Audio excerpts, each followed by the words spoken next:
अद्भुत दर्शन है देवियों, जिंदगी को सूत्र देने वाला दर्शन। पर्णकुटी प्रिय प्रीतम संगा। अगर आपका प्रेमी, आपका प्रियतम, आपके प्रिय, आपके सजन, आपके अग्रज, आपके अनुज आपके साथ है और आप जंगल में भी हैं और पर्णकुटी में रहना पड़ रहा है, तो भी वहां आनंद है, वहां प्रसन्नता है। क्योंकि प्रभावों में प्रसन्नता नहीं है, अभाव तो दरिद्रता कहलाते ही है। लेकिन आपके आसपास कितने साधन हैं ये महत्वपूर्ण नहीं है। मैंने लखनऊ में एक विचित्र सा दृश्य देखा देवियों।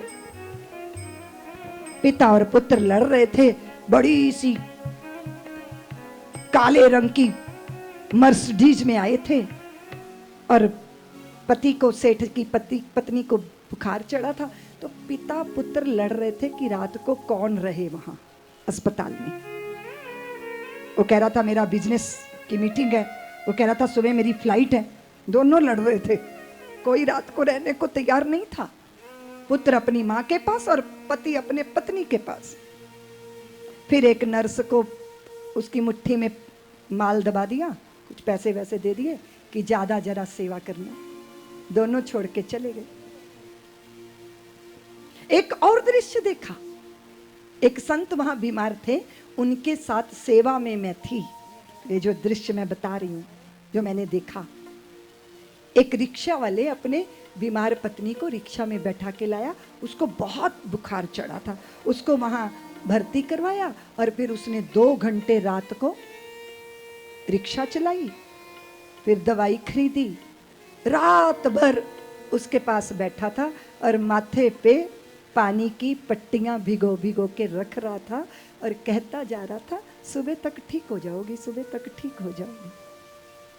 बताओ कौन सुखी है? वो जो करवटें बदल रही है अकेली, बताओ ना।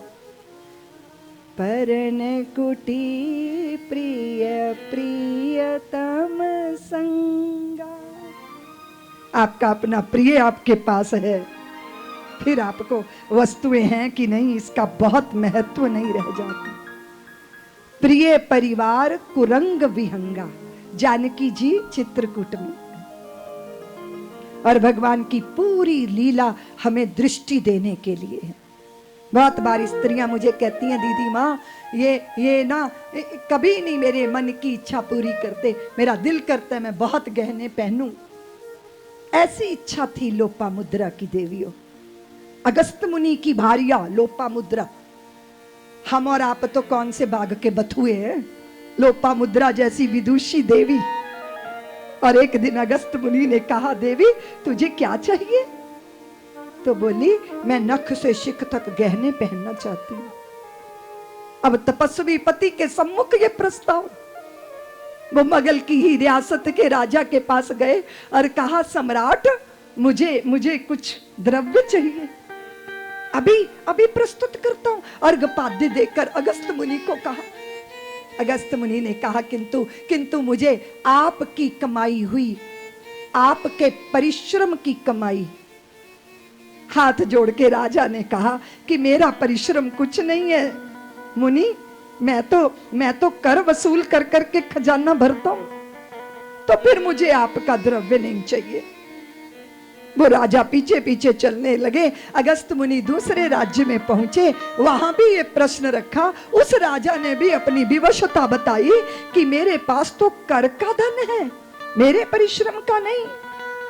पूरी आर्यवर्त की धरती पर हरेक राजा के द्वार को जाके खटखटाया और जहां जहां से निराश हुए वहीं का राजा करबद्ध पीछे चला आ रहा है। अगस्त मुनि लौट आए पर पीछे राजाओं की पंक्तियां।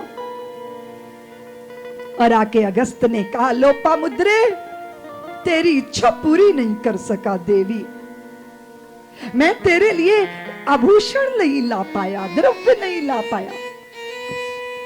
और जब अगस्त मुनि के पीछे खड़ी राजाओं की पंक्तियों को करबद्ध देखा, लोपामुद्रा के बड़े बड़े लोचनों में गंगा यमुना की धारा बहने लग गई। मुझे क्षमा करें आर्य, मुझे माफ कर दें। सारे भूमंडल के राजा आपके पीछे करबद्ध चलते हैं। इतना बड़ा सम्मान, इतना बड़ा यश आपका, इतना बड़ा सम्मान आपका कि सारा संसार आपके चरणों का अनुगत है नाथ।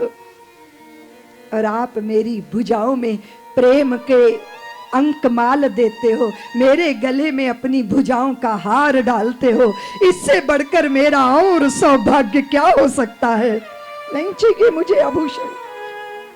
और जिस स्त्री को ये समझ में आ जाए कि मेरे जीवन का आनंद मेरे प्रदर्शन में नहीं है, मेरे समर्पण में है, वो धन्य हो जाती, वो कृतार्थ हो जाती। राम संग सिए रहत सुखारी, पुर परिजन ग्रह सुरति बिसारी। देखिए वो जो मोतियों के चंदुओं के नीचे और नीलमणि से खचित बड़े बड़े शैयाओं पर सोने वाली राजकुमारी, पुत्र वधु बनकर आई। चक्रवर्ती सम्राट दशरथ की पुत्र वधु पत्तों की सेज पर सोती है, पर प्रसन्न है, क्योंकि प्रियतम संग है, पति संग है। और परिवार भावों का परिवार,